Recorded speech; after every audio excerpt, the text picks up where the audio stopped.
Saudação em Cristo Jesus, estou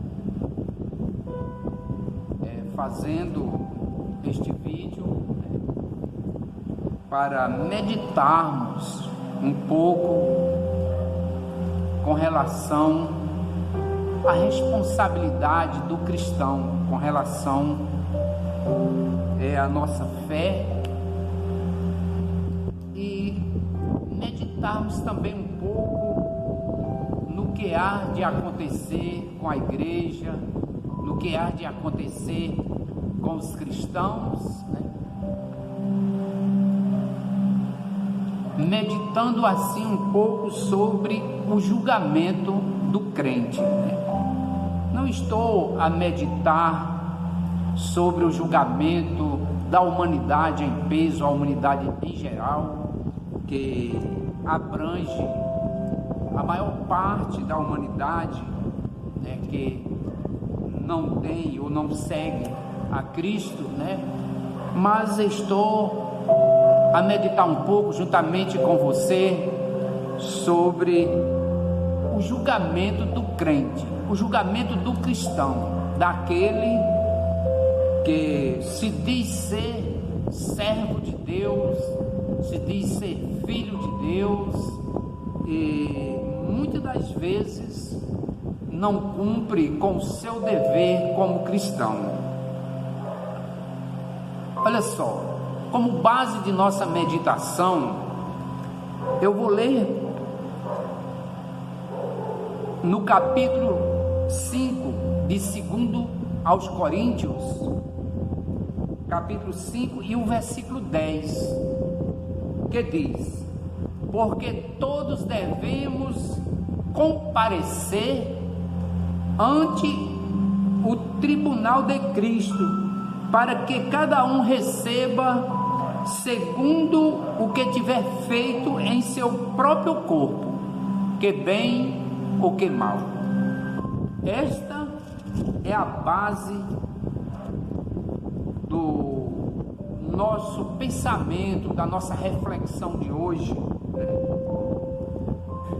uma reflexão que nos traz uma advertência como dispenseiros de Deus, como aqueles que são tidos como os administradores dos talentos de Deus, aqueles que prestam um serviço a um Senhor, e este Senhor é Deus, e que iremos se apresentar diante desse Senhor, desse patrão, diante desse Rei, que é o Rei da Glória, o nosso Senhor e Salvador Jesus Cristo.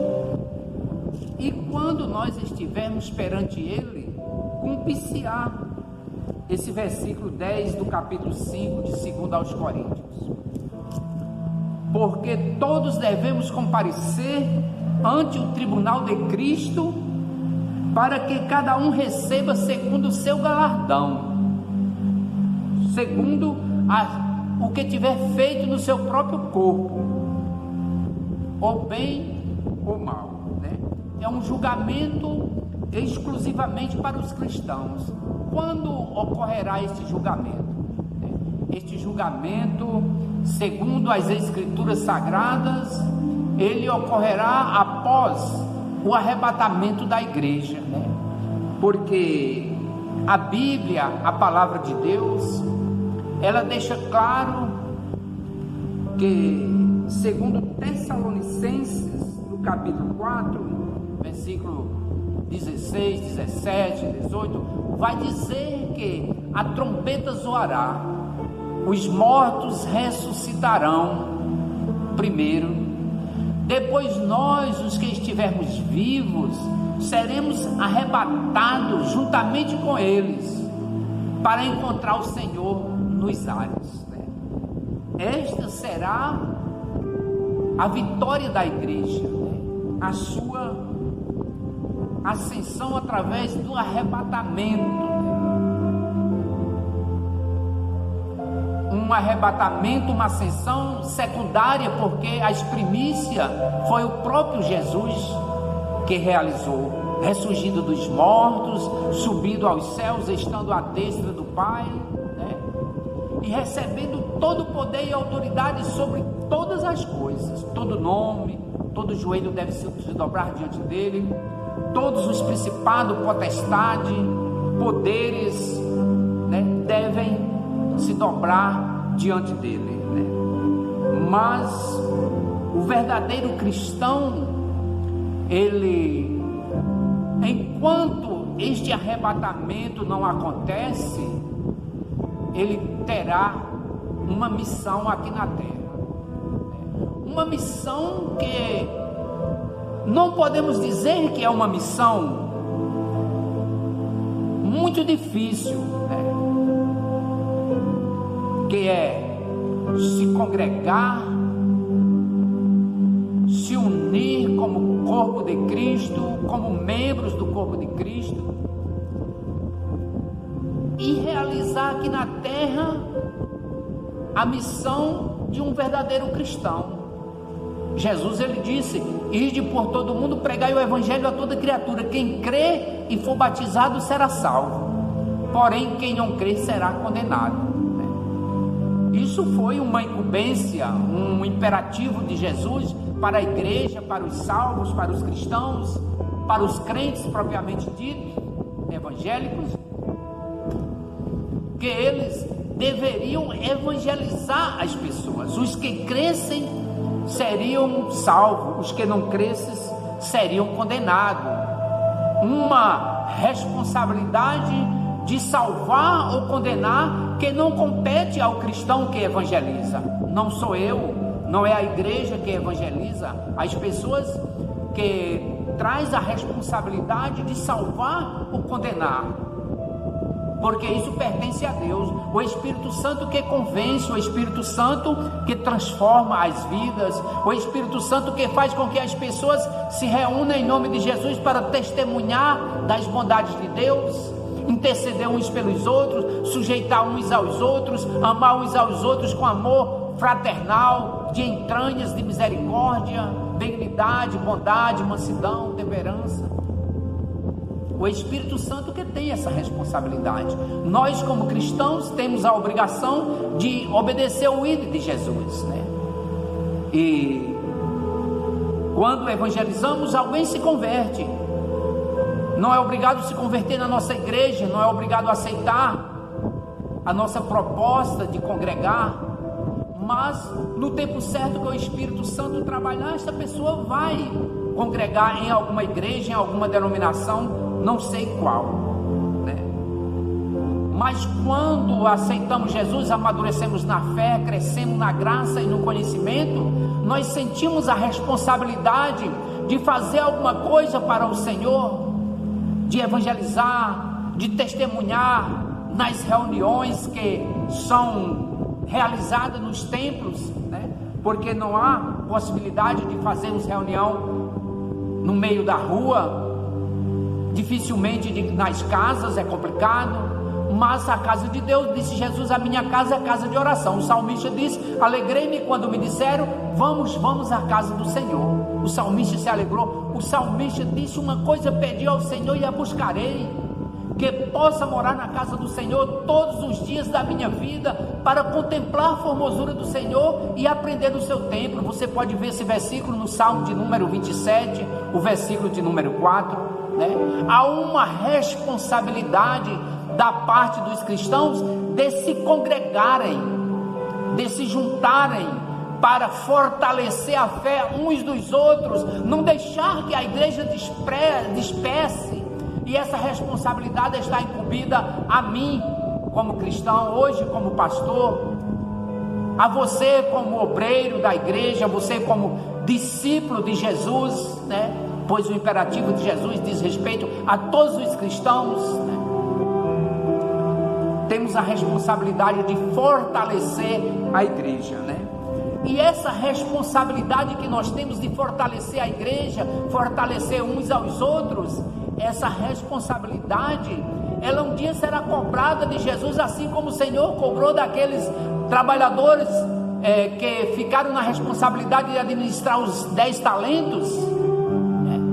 e aos que produziram frutos, aos que fizeram prosperar, multiplicar os talentos, Jesus disse para eles: olha, bom e fiel servo, visto que no pouco foste fiel, no muito te colocarei. Mas aquele servo, ele falou isso para o de 10, para o de 5, para o de 3 talentos, mas quando ele chegou para o de 1 talento, a Bíblia diz que ele havia enterrado aquele talento com medo de perder e ter que prestar conta ao seu Senhor, e ele temeu perder o talento nos negócios e ser mais difícil a situação. Enterrou o talento, não produziu, não multiplicou. O que é que ocorreu? Quando o Senhor daquele servo voltou, que ele mostrou o seu talento e disse que havia enterrado, ele disse: mau e negligente servo,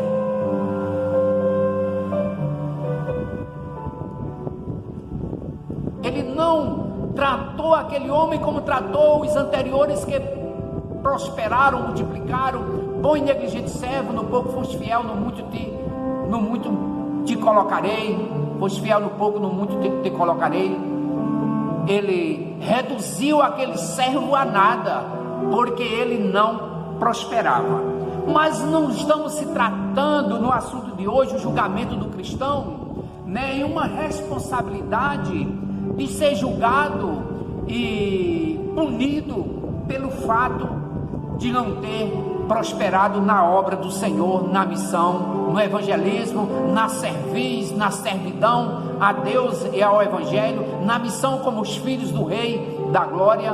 Não estamos falando de um julgamento que irá puni-los severamente ou os levar ao desprezo eterno. Não se trata disso. Aqui nós estamos tratando de um julgamento para crentes, para cristãos, um prestamento de conta em que ocorrerá após o arrebatamento da igreja, ali quando o Senhor chamar os seus santos arrebatados e ressuscitados, transformados em corpos gloriosos, e se reunir com todos ali e começar a fazer ali uma prestação de conta do que os seus servos fizeram na terra. Glorificado seja o nome do Senhor. Todos os crentes serão julgados, não haverá exceção. Você poderá conferir isso em Romanos, no capítulo 14, versículo 10, versículo 12, 1 Coríntios capítulo 3, versículo 12, versículo 15, 2 Coríntios capítulo 5, versículo 10, e você verá uma nota sobre isso em Eclesiastes, no capítulo 12, versículo 14.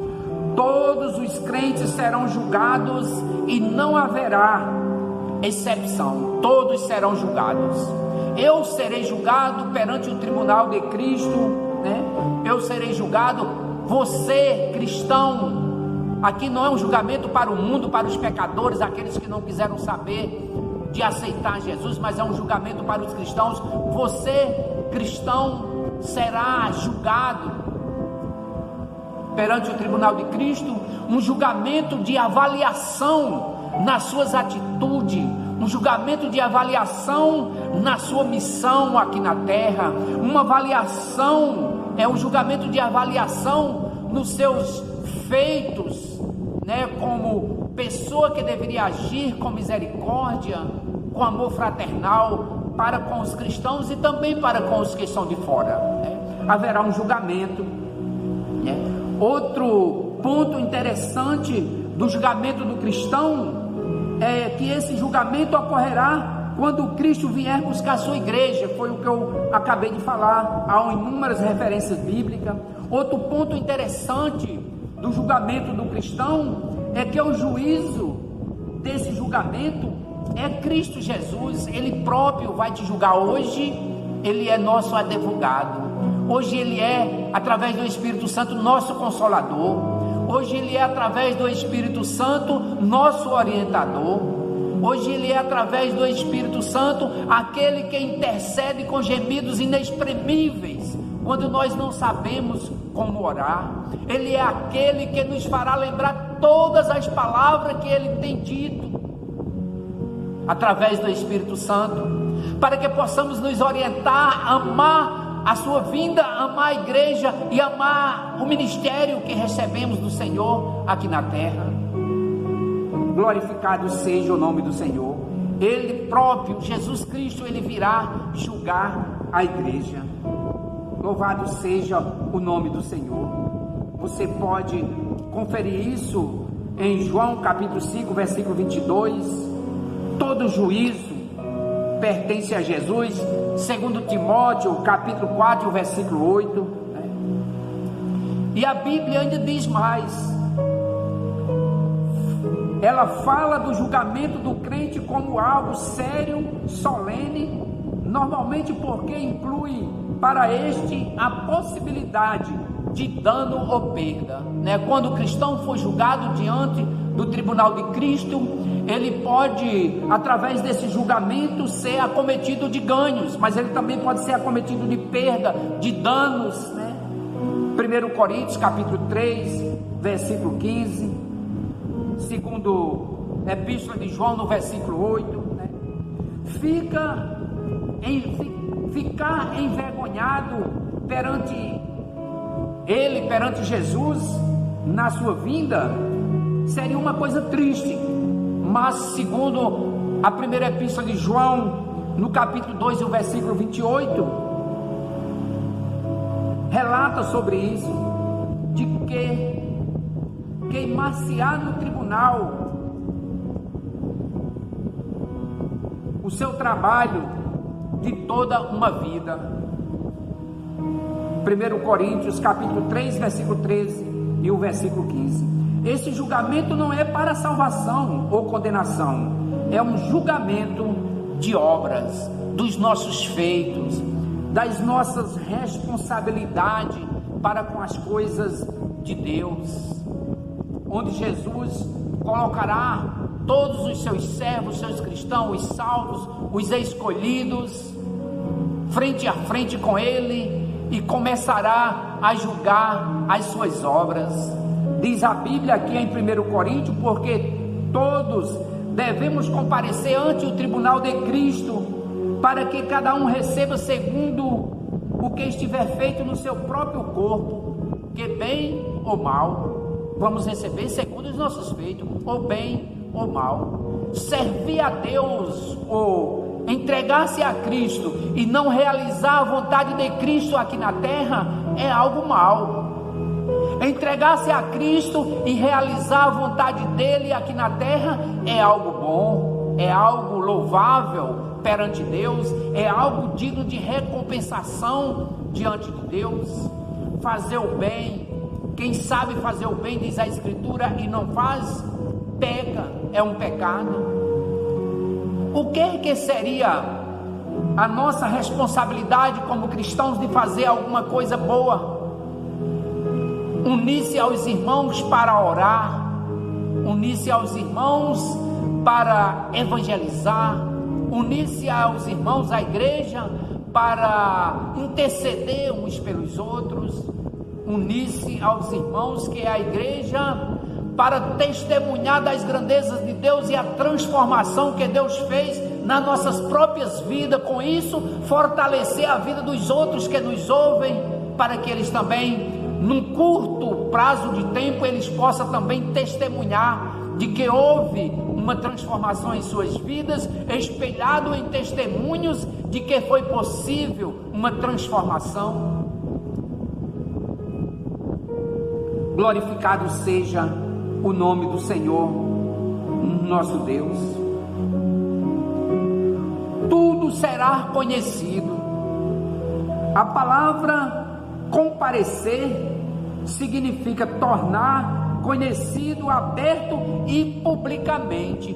Todos devem comparecer ante o tribunal de Cristo para prestar conta do que estiver feito em seus corpos, que bem ou mal, Comparecer, repito, significa tornar conhecido abertamente e publicamente, Vamos comparecer, vamos nos tornar abertamente e publicamente perante o Senhor e perante a todos, perante ao mundo. Glorificado seja o nome do Senhor. Deus examinará e revelará abertamente na sua exata realidade.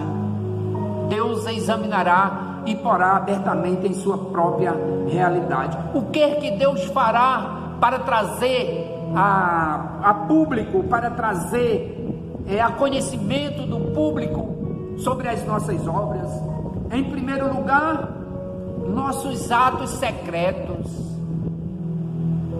O que é que nós estamos praticando quando nós estamos no oculto, quando nós estamos sozinhos, quando nós estamos, digamos assim, em nosso leito, no nosso quarto, no nosso aposento, quando nós estamos a sós, podemos dizer assim, com o nosso aparelho de comunicação virtual, o celular, o smartphone, o iPhone, iPad, como seja.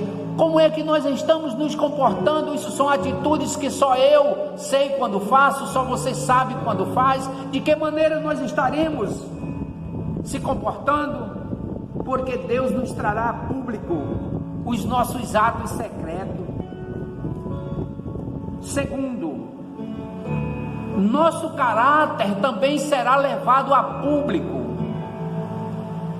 Qual é o meu caráter? O meu caráter é aquilo que eu consigo me realizar ou realizar quando eu estou sozinho, de maneira que eu também possa realizar o mesmo ato publicamente. Serei um homem de caráter. Você será um cristão de caráter quando as atitudes que você faz no oculto são dignas também de ser feitas em público, porque é muito fácil ser um cristão e em público demonstrar-se ser santo, em público demonstrar-se ser fiel, íntegro, e quando estiver no oculto, quando estiver na sua privacidade, agir de maneira diferente, porque ninguém viu, porque ninguém vê. Mas aquele que conhece, aquele que há de julgar as nossas vidas, ele conhece o nosso íntimo, o nosso interior, o nosso oculto, a nossa privacidade. Ele conhece, ele sabe tudo, ele é onisciente, ele vai estar presente, tudo vai estar ali escrito no livro da vida, no livro das obras, para ser julgado naquele dia, né? Como será o nosso caráter? Como está o nosso caráter diante de Deus, diante dos homens, diante de nós mesmos, diante da nossa família, diante da sociedade, diante dos colegas de trabalho? Como está as qualidades do nosso caráter? Terceira coisa que será levado a público ali no julgamento de Deus para os cristãos são as nossas palavras. A palavra de Deus, ela é clara quando ela diz, através do próprio Jesus Cristo, registrado pelo apóstolo Mateus, que ele diz que a vossa palavra seja sim, sim, não, não. Que as vossas justiça não exceda a dos fariseus, né? Não podemos ser injustos, né? Não podemos, as nossas palavras devem ser palavras que têm integridade, lealdade, compromisso sério, e que possamos cumprir com este compromisso. Se não dá para cumprir com o nosso compromisso, com a palavra que juramos, ou que prometemos, ou que falamos para alguém, então não devemos proferir tal palavra, porque a nossa palavra deve ser sim, não, não. Palavras santas, da nossa boca não deve sair palavras torpes, palavras que envergonhem o Evangelho, palavras que cause imoralidades, palavra que entristeça alguém, mas sim palavras amáveis, palavra que fortaleça, que conforte, palavra que demonstra às pessoas que ouvem, eles nos vendo pronunciar, eles digam: este homem fala diferente, esta mulher fala diferente. Elas são pessoas de Deus, são cristãos autênticos, verdadeiros, né? Palavras sim, sim, não, não. Glorificado seja o nome do Senhor. Então, Jesus, no tribunal de Cristo, quando ele há de julgar a igreja, ele também trará um quarto ponto, né? Um quarto ato que será publicado, que será nossas boas obras, o que nós temos feito, como eu falei anteriormente, né? É interessante que quando Jesus ele fala da vida eterna e da salvação, ele olhando para as pessoas que ele evangelizava ali no sermão profético, ele disse que naquele grande dia ele colocaria, melhor dizendo, uma parte das pessoas, aqueles que são considerados bodes à sua esquerda, os que estiver considerado ovelha, ele colocará à sua direita e dirá para os que estão à direita: vinde, benditos de meu Pai, possuí por herança o reino que está preparado desde a fundação do mundo, porque tive fome e me deste de comer, eu tive sede e me deste de beber, estive nu e me vestiste, estive na prisão e me visitaste, né?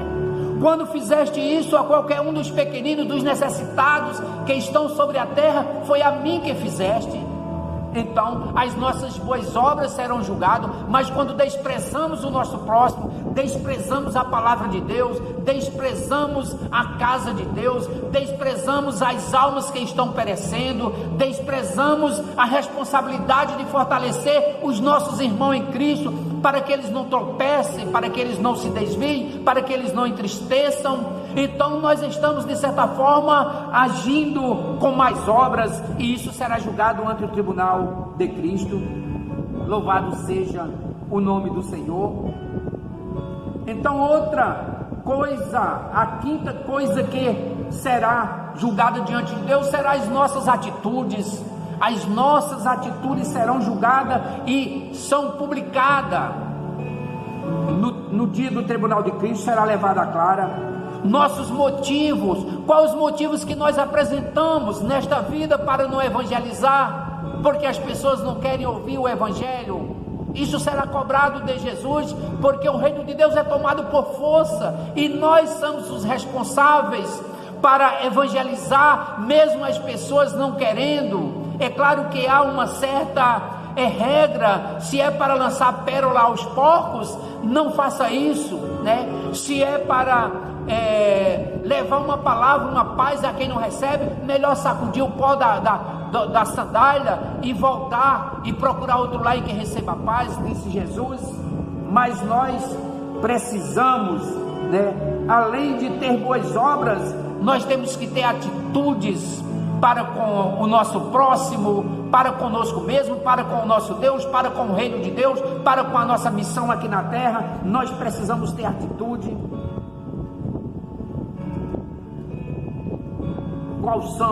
Quais são os nossos motivos? Qual as desculpas que nós estamos encontrando para não fazer a vontade de Deus? É porque o mundo não acredita mais no evangelho? É porque as pessoas estão mais voltadas para as obras das trevas do que para as obras da luz?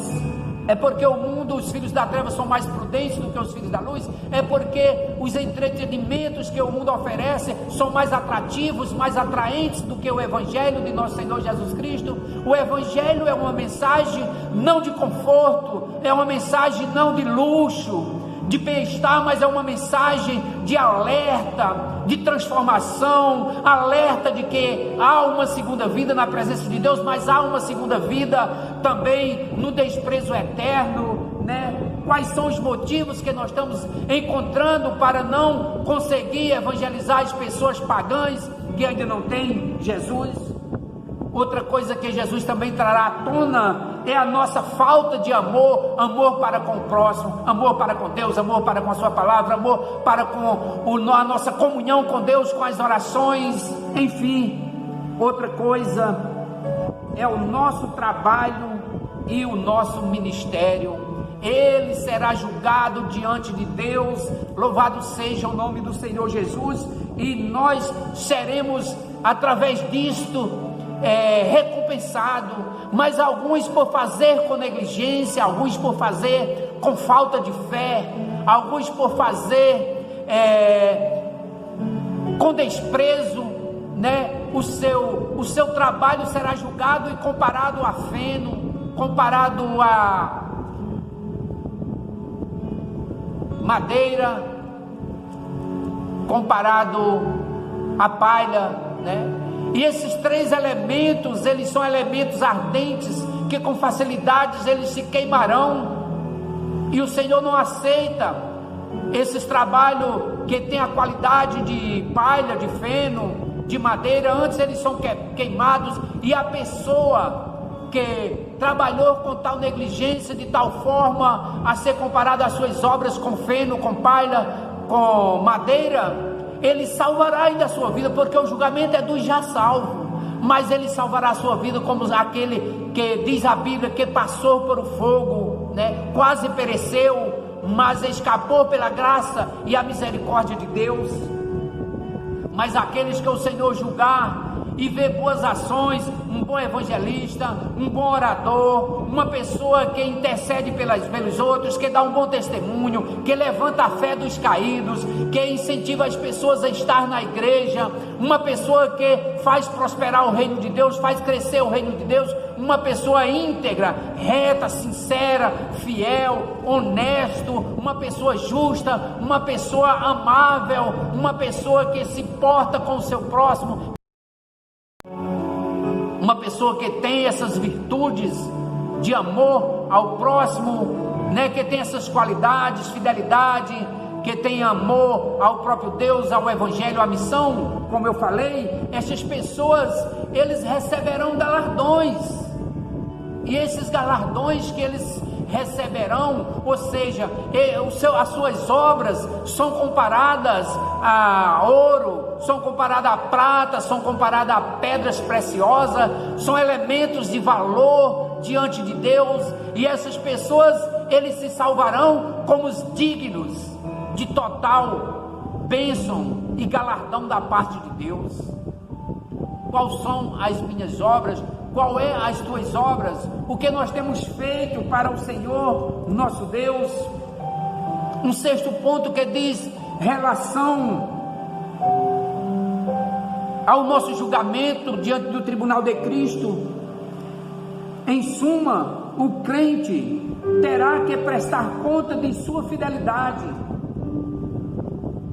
e da sua infidelidade, de suas práticas, ações, tendo em vista a graça, a oportunidade e o conhecimento que recebeu do Senhor através da sua palavra.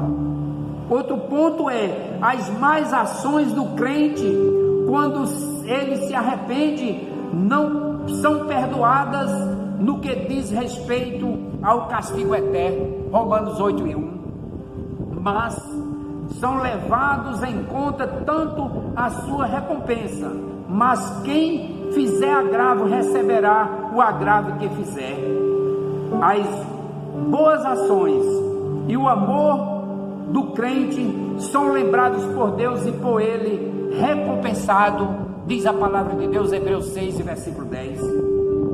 Cada um receberá do Senhor todo o bem que tiver feito. Cada um receberá do Senhor todo o bem que tiver feito. O resultado específico do julgamento do crente serão vários, como obtenção ou perda de alegria, aprovação divina, tarefas e autoridade, posição, recompensa e honra. Esses são os privilégios e a recompensa dos verdadeiros cristãos. Tarefas e autoridades, né? Aprovação divina, honra, alegria, posição. Glorificado seja o nome do Senhor. Mas um nono ponto que traz respeito julgamento do crente é a perspectiva de um iminente julgamento do crente deve aperfeiçoar neste o temor do Senhor e levá-lo a ser sóbrio e a vigiar e a orar e a viver em uma santa conduta e piedade e demonstrar misericórdia, bondade a todos, né?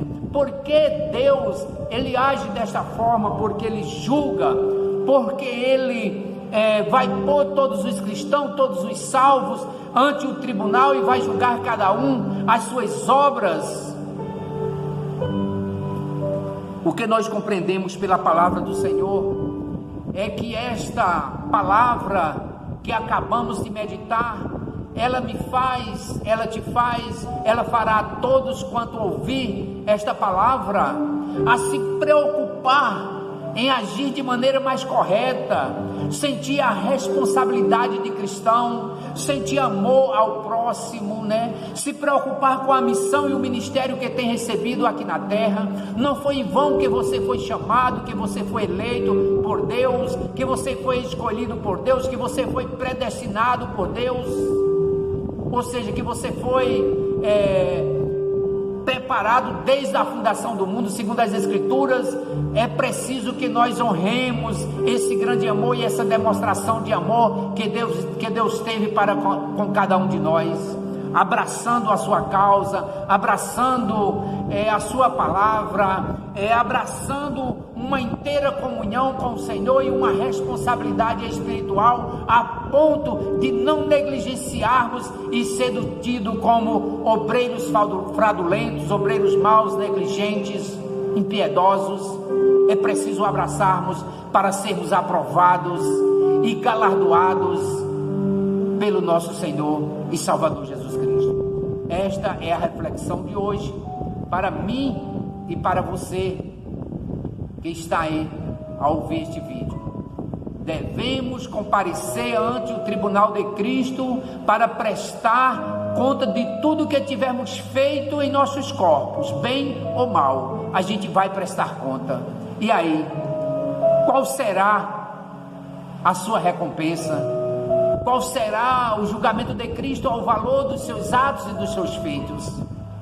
Atente para isso, melhore a sua qualidade de cristão, sinta a sua responsabilidade como cristão, como servo de Deus. Abandone qualquer prática que satisfaz o nosso ego e nos afasta de Deus, e abrace qualquer prática que te faz se aproximar de Deus. Orar sem cessar, interceder pelos santos, levar a palavra, né? Orar e ter a responsabilidade de ministrar sempre que é preciso para alcançar as almas perdidas.